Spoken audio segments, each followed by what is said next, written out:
Wij zijn hier vandaag terug in het Mijnstadion, want 2 weken geleden waren we hier ook met de wedstrijd tussen de Limburg Shotguns en de Ghent Gators. Die eindigde toen op 46-6 en vandaag hadden we eigenlijk een soort van Belgian Bowl avant, lettre. Als ik geld had, dan had ik alles erop ingezet dat dat nu ook de finale gaat zijn tussen de Limburg Shotguns en de Black Angels. Dat is geëindigd in een W voor de Shotguns, 27-6 hier. Ik heb Dirk hier van de podcast ook bij mij. Ja, goedenavond. We hebben de stadionomroep ook mogen verzorgen vanavond en een livestream tegelijkertijd die in Duitsland, Oostenrijk en Zwitserland werd uitgezonden, wat niet eenvoudig was. Met 2 micro's onder je neus tegelijk was het niet eenvoudig om die beide jobs te combineren. Maar we staan hier zoals gewoonlijk ook weer niet alleen. Met onze speler van de Brussels Black Angels, Kylian Philips. Goedenavond, Kylian. Goedenavond. Dag Kylian. Ja, het begint een traditie te worden bij ons. Hè. Als we iemand een microfoon onder de neus duwen, dan vragen we van, ja, je woont in België. Hoe in godsnaam kom je bij American Football terecht? Dus Kylian, go for it. Wel, het is allemaal begonnen 5 jaar geleden, dus in 2016. Ja? En ik was bij mijn vader en ik was gewoon op YouTube video's aan het kijken, sportvideo's. Ik heb altijd sport al gedaan, heel mijn leven. En dan kwam ik op een American Football video terecht en ik vond dat direct tof. En diezelfde zomer ging ik een maand naar Canada, waar dus dat mijn neef ook American Football speelde. Dus ik ben wedstrijden gaan kijken, high school. En ik zei, ja, als ik terug ben in België, ga ik me gewoon inschrijven. Ja. En dus ben bij de juniors begonnen in Brussel. Ja, hoe oud ben je, Kylian? Ik ben nu 21. Je bent 21 jaar. Oké, en je woont in Brussel? In Brussel zelf, ja. Ja, kijk eens aan. En Ket, hier vanavond bij ons? Ja, je hebt 2 ploegen in Brussel. Hè? Je hebt de Black Angels en de Tigers. Maar hoe ben je dan bij de Black Angels krijgen? Want dat is toch, dat is een beetje Anderlecht-Brugge, hè? Of Anderlecht-Union, ik zal het zo zeggen. Ja, maar het is gewoon, ik woonde echt tussen beiden. Ik kon ofwel bij Tigers of bij de Black Angels gaan spelen. Ja. Maar eerlijk gezegd, ik vond de kleuren van de Black Angels wel mooier. Ik wou niet in blauw en rood spelen. Ik heb niks tegen die ploeg, maar ik wou in zwart spelen, zwart-wit. Ja. En ik denk dat ik in de juiste team ben beland. Ik ben er echt zeker van. Dus nee, ik heb daar echt... Ja, oké, dat begrijp ik zeker. Ja, was je er al bij de vorige Belgian Bowl overwinningen dan van de Black Angels? De laatste niet. De laatste was ik zelf gekwetst. Okay. Maar de Belgian Bowl ervoor, waar we ook hier hebben gespeeld, 50-0. 50-0, Dat weet ik nog goed. Maar dus dat was ook mijn eerste seizoen, dus 2018. Mijn eerste seizoen met de seniors. Ja. Dus het was wel een tof seizoen, maar nu is het terug back to zero. En moet helemaal het team terug opbouwen. Ja, natuurlijk. Klopt. Ja, je zit hier in België wel, maar je volgt de NFL uiteraard ook. En in welke division, in welke conference moeten we jouw ploeg gaan zoeken? Voor welke ploeg supporter jij? Wel, mijn team, AFC North, de Pittsburgh Steelers. Smash Mouth football. Big Ben. Big Ben, niet zo goed start, maar... Ja, hij is misschien gekwetst, hè, dus ik weet nog niet of dat hij gaat spelen. We moeten zien wel, maar het is geen gemakkelijk seizoen ook niet. Ja, hoe ben je bij de Steelers terecht geraakt dan? Oké, we weten hoe dat je bij de Black Angels terecht bent geraakt, maar hoe geraak je bij de Steelers? Wel, mijn eerste video dat ik juist had gekeken, dat was een highlight van Antonio Brown. Elke jaar doen ze zo die NFL Top 100 video. Ja. En ik viel op die video. Ja. Ik heb al zijn highlights gekeken en ik zei, ik wil wel eens Antonio Brown zijn. Vroeger, hè? Nu niet meer. Ja, wat denk je nu van Antonio Brown? Hij zit bij de Bucks. Ja. En hij lijkt hersteld tussen aanhalingstekens in het hoofd en ook op het veld blijkbaar. Hè? Ja, hij heeft een goede start gehad. Vorig jaar hebben we niet zoveel gezien, maar dit jaar lijkt wel serieus terug in een goede vorm te zijn. Dus, Wat vond je van zijn rapcarrière? Ik heb het niet gezien. Nee? Ik heb niet geluisterd. Oké, dat is een openbaring, denk ik. Ik ga niet zeggen. Het is misschien niet om aan te luisteren, maar het is wel een quote-unquote openbaring, denk ik, voor AB te horen, nog eens quote-unquote te horen rappen. Maar ik denk wel, als je een Steelers supporter bent en een AB supporter, ik denk dat je wel een avondje materiaal gaat hebben, denk ik. Ja. Even terug over naar jou, Kylian. Je speelt aan defensive back. Ja. Antonio Brown is een wide receiver. Ja. Ben je altijd al een DB willen worden? Of? Nee, bij de juniors speelde ik receiver. Dus ik speelde receiver. Ik deed ook atletiek tegelijkertijd. En dus ook receiver. En toen ik dan bij de Black Angels ben gaan spelen, speelde ik eerst de twee, de receiver en DB. Dubbel. Ja. En dan ben ik dan gewoon DB blijven spelen, want receivers was er mee genoeg. Het is een heel belangrijke positie ook wel. Minder, dus, en ik vond dat echt tof. Ja. Dus dan ben ik DB gebleven. Ja, inderdaad. Oké, even naar de wedstrijd van vandaag dan. Jullie hebben met 27-6 in het stof gebeten. De eerste nederlaag tegen de Shotguns, denk ik ooit. Sinds lang toch gewoon de eerste nederlaag to koer gewoon. Sinds 5 jaar. Ja, voilà, kijk. Dat was de finale 2016 tegen Oostende van 1 punt. Kijk, 16, 15. Ja, hij weet het echt goed. Het zit diep. Neem ons eens een beetje door die wedstrijd. In de eerste helft leek het tegelijkertijd opgaan, want het was 6-6. Ja. En dan in de tweede helft 27-6 op het einde. Hoe is die score terechtgekomen? Wel, ik weet niet, het feit misschien dat zij zijn begonnen met de bal, geloof ik. En voilà, we zijn snel de bal verloren. We hebben misschien veel te veel interceptions gegeven. We hebben veel te veel de bal gegeven aan de verdediging van de Shotguns. Ze waren misschien ook zwaar goed. Ze waren well prepared. Ja. Ze waren echt, En waren jullie in volle sterkte vandaag? Mag je dat zeggen? Ja, we waren in volle dat je sterkte. zou kunnen denken van, gaan ze een sterkste team naar Limburg sturen? Of wij gaan niemand gaan halen buiten. Ja. Dat was onze volledige team, maar we zullen wel sterker komen tijdens de play-offs. Ja, tuurlijk. Sowieso. Ik zeg het nogmaals, ik zet mijn geld op een finale in deze mini-competitie tussen de Black Angels en tussen de Shotguns. Als dat niet gaat gebeuren, luisteraars, ik eet mijn 2 witte schoenen op die ik hier nu aan heb. Dat beloof ik. Was het frustrerend om tijdens die coronaperiode niet te kunnen spelen eigenlijk? Hoe voelde dat om niet te kunnen spelen? Dat was een moeilijke periode. Allee, voor mij persoonlijk, als student, ik heb altijd sport al gedaan. Ja? Dat was echt mijn manier om echt buiten schoolleven en zo te zijn. Ja. En dus het feit dat je gewoon school hebt vanuit je bureau en dat je niet kunt sporten, was het echt heel moeilijk. Dus ik ben nu wel content dat we terug op veld mogen spelen eigenlijk. Hoe heb je die periode overleefd? Want hoe lang is er niet gespeeld geweest? Een jaar? Ja, sinds maart 2020. Ja. Nee, 20.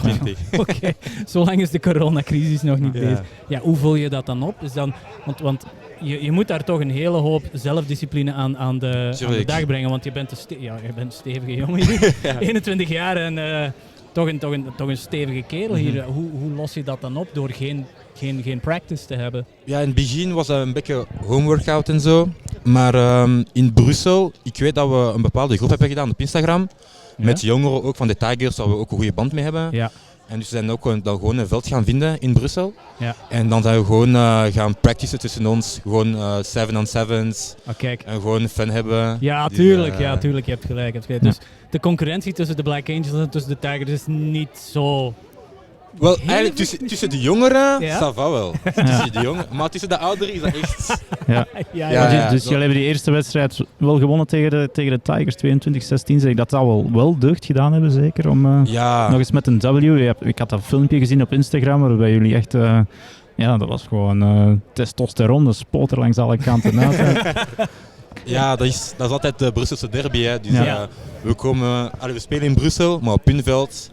En dus we wouden tonen dat Brussel is our city, dat is onze stad. Het zal wel zijn. Nu, eerste verlies, dus in een tijdje. In 5 jaar. Ik ga ervan uit dat jullie nu revenge on your mind hebben, als het er nog van gaat komen in de play-offs. Gaan we jullie terugzien in de play-offs, denk je? Sowieso.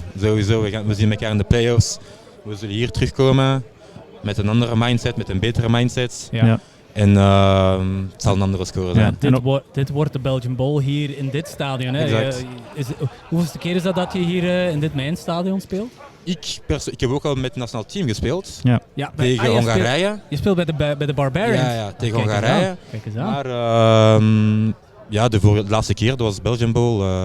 Leuke atmosfeer wel eigenlijk hier. Hè? Dus, ja, dat is niet gemakkelijk. We hadden veel supporters. Maar ik heb toch ook veel Brusselaars gehoord en gezien vandaag. En ik veronderstel, als ik mij goed kan herinneren van de vorige Belgian Bowl, dat jullie wel wat supporters meenemen. Nu is het wel moeilijker, omdat het misschien op zaterdag valt. Ja. Is het moeilijker dat het op zaterdag valt? Ja, sommigen werken.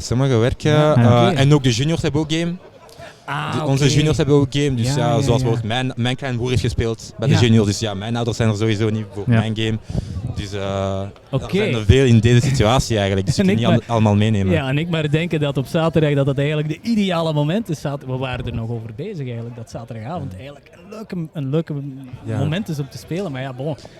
De avond is wel tof, maar zondag was wel beter. Dat was Sunday is game day. Ja. Sunday is game day, ja, uiteraard. Alright, ik denk dat we hier kunnen afsluiten met Kylian. Kylian, super bedankt om met ons te willen spreken. Bedankt aan u. Misschien nog een kleine vooruitblik op het seizoen, want hoeveel wedstrijden hebben jullie nog nu? Dus nu spelen we nog 2 wedstrijden. Ja. Dus de volgende wedstrijd is tegen de Gators. Ja. Dat valt op 10 oktober, denk ik. Alright. En daarna spelen we onze home game tegen de Tribes eind oktober. Ja. Geef ons eens een reden om naar... Waar spelen jullie in Brussel ergens? In Brussel, Anderlecht. In Anderlecht? In Berchem. Onze nieuw veld in Berchem. Alright. Geef ons eens een reden om naar daar te komen. Wel, we hebben een nieuw veld in Berchem. En er gaat ambiance zijn. We kunnen goed... Ja, mensen kunnen gewoon langskomen. Het is gratis bij ons ook. Voilà. Is het op zaterdag of zondag? Enig idee? Want dat is belangrijk. Ik heb daar geen idee. Dat weet ik nog niet. Alright, Kylian, super bedankt hier voor dit interview. We wensen je nog veel succes in de rest van het seizoen en ongetwijfeld we zien jullie terug. Sowieso. Alright. We zien elkaar terug.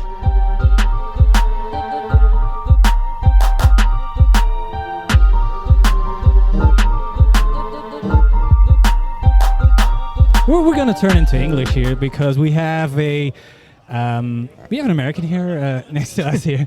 We have a coach. We have Jaycen Taylor here, and we just interviewed a player of the Brussels Black Angels. You guys beat the Brussels Black Angels today, 27-6. That must have been great. After, I don't know, were you at the other 2 games, at the 2 other Belgian Bowls here? But maybe rewind, Jaycen.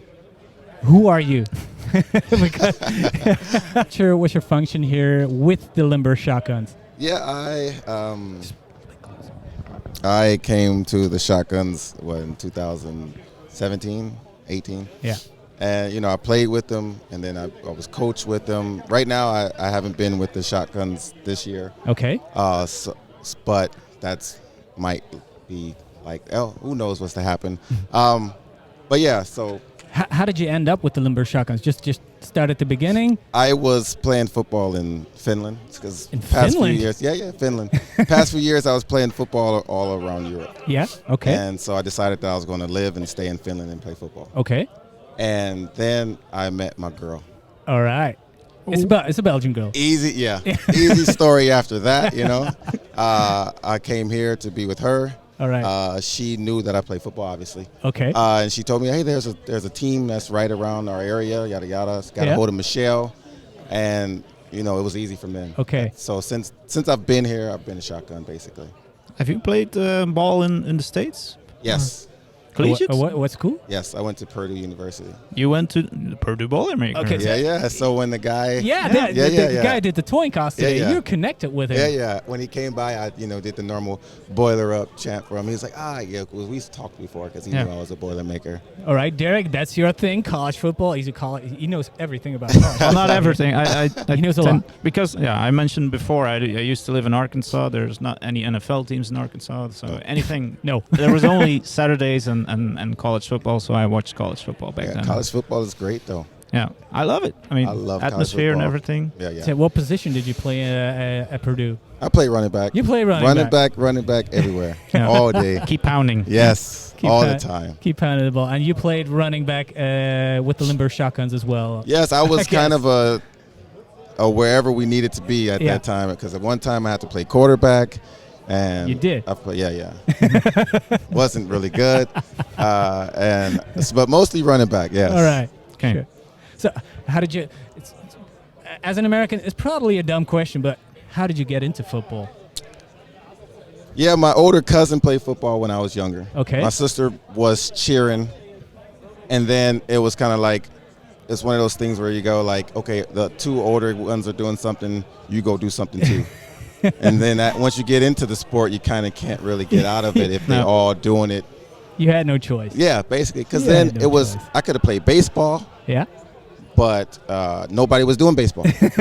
I could have did basketball, but we didn't do basketball. Where are you originally from? I'm from California. Oh, you're a Cali guy. Yeah, California love. Yeah, but that's how I got into football. But once you get started in this sport, at a young age. So I started when I was 5. You play Pee Wee. Yeah. And once you're in it, you can't get out of it really, unless you got your bell rung when you were 5 years old, probably. Well, we had flag. Okay. So I played football, flag, but then I had to quit flag because I was already tackling. Because my older cousin was playing football. All right. And he was teaching me how to tackle. Okay. And I was just too ahead of my time to be doing so. You were too good. Not too good, but just playing the wrong sport. I was playing flag when I should have been playing tackle. But it's a giving, and you get an education out of when you get to play college. Yes, that is always the plus. I mean, nowadays it's the game has changed, or maybe the reasons have changed as to why people want to play, or any sport for that taken in the States, I would say. But mine is like, sometimes it's just to get out, or even just to make it to college. If you ever watch like Last Chance U or any of those series, they Absolutely. just kind of want to get out. That's the goal. NFL, NBA, all the extra stuff. That's luck afterwards. You get lucky to get that far. Get that education. Get the education first. Get out. Get out from where you're from.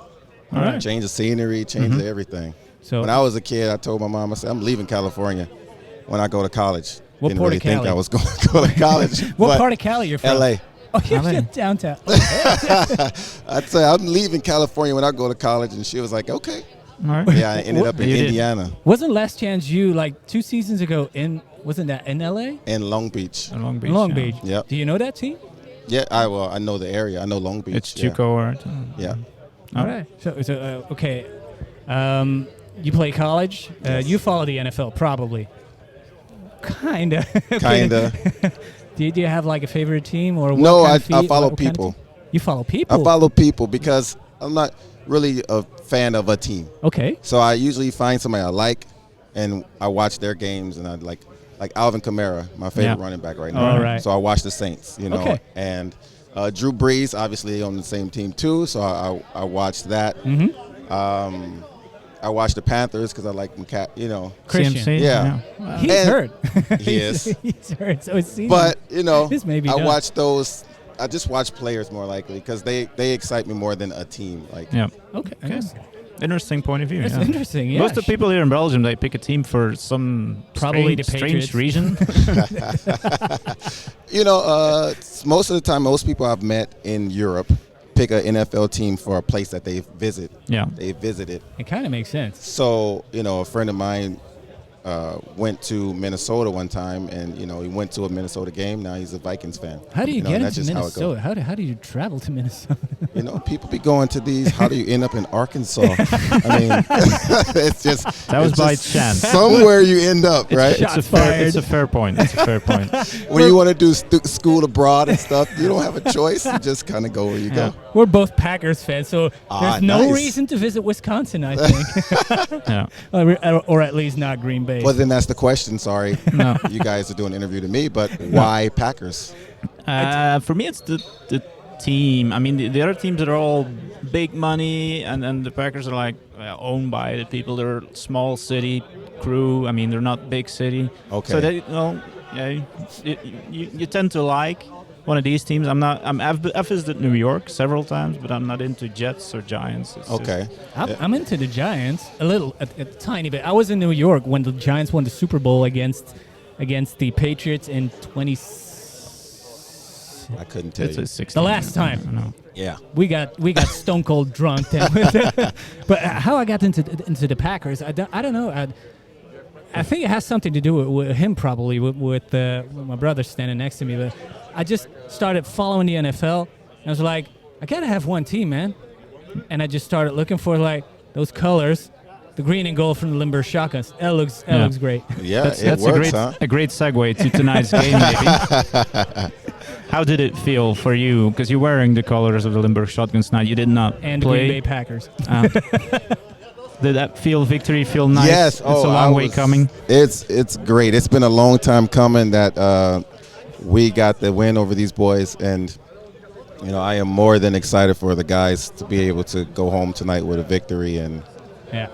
Do you get a good feeling for the rest of the season out of this? You think they played their full strength? No, I don't think they played their full strength because I think a lot of the newer, we got new guys that came in, you know, that's learning stuff, and we, you know, there's a lot of guys that don't know the history of this game that was so important, you know, because there's some things that if it was real quick, it was a play that happened. If it was someone that's been a shotgun for a while and know, we do different. You might lay out for that ball because you know how much it means. Yeah, Whereas you go harder for that tackle because you know you want this win than to just go make a normal tackle. You know? Sure. Yeah. And so I think once the other guys get in on the board of that, then you'll see the full strength of the shotguns. Yeah. Still, 6-6 at halftime. It surprised me a little bit because you looked so much stronger actually than the tie game at half.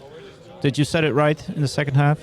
I think I don't know what they said in the locker room, but we tend to always have this thing with the Angels where they always, we can go in at halftime tie or we'll be close, and then in the second half they usually just stomp over us. Yeah. But the difference with this game was we actually had numbers, and they didn't have numbers. That's And also before, You it's too. always been like that. It's been vice versa, where they've had an 50 army some on the guys, other side, and it's been a few of us. And now Rose's turns, and now they can actually see what happens when you don't have that many guys on your sideline like I can remember. they've had in the I can past. remember when the Limburg Shotguns were the team that had players that had to play and defense and offense. Yes. And I think the first few games, like 2 weeks ago against the Gators and today against the Black Angels, you had players that couldn't play because there weren't enough jerseys. Yeah. I mean, we have That's guys the now that success of can the Limburg Shotguns right You now. can substitute guys. Yeah. I mean, we have an offensive line where if a guy goes down, we can substitute. Yeah. Before we had the offensive lineman go down, we had to use a D lineman guy, you know, like that was the position we was in. Yeah. And numbers is just what we have on the team now. So Gert Nielsen went down with an injury, the O-line guy. Yes. Do you have an update on him, or? I don't know what it is. Yeah. Hope he's well, though. Wish Yeah. you well, Gert. Okay. But you can sub in a guy now and just be Be a normal lineman that learned the position, that plays the position, not just a random DN guy to go, hey, just go block him. You know, that's like backyard football we were playing against a Brussels Angels team. You know, Yeah. It's been a long time. It's been a long way coming. Oh, it's with been the Limburg Shotguns. it's been brewing. So the future's bright, you think? I for this think team? so. We got a good coach, and the thing that was missing is a good coach and good offense and a quarterback that can throw. Yeah. Everything else has been there. There have been three players at quarterback for the past few games. I think it was Bram Baté. He got injured against the Gators. Then I think Rob went in, and then today Frisch. Alexander Frisch. Alexander Frisch. Yeah, you guys have three quarterbacks. That's what it's a different team. It's a different. And so do I think it's bright for the Shotguns? Yeah. It's bright. So the It's eyes shining are bright. on the cup. Oh, it's always on the cup. Yeah, it's always there. I mean, bad to say, we've made it there 2 times. three times now, or 2 times now. Yeah. Now it's just time to bring it home. Yeah.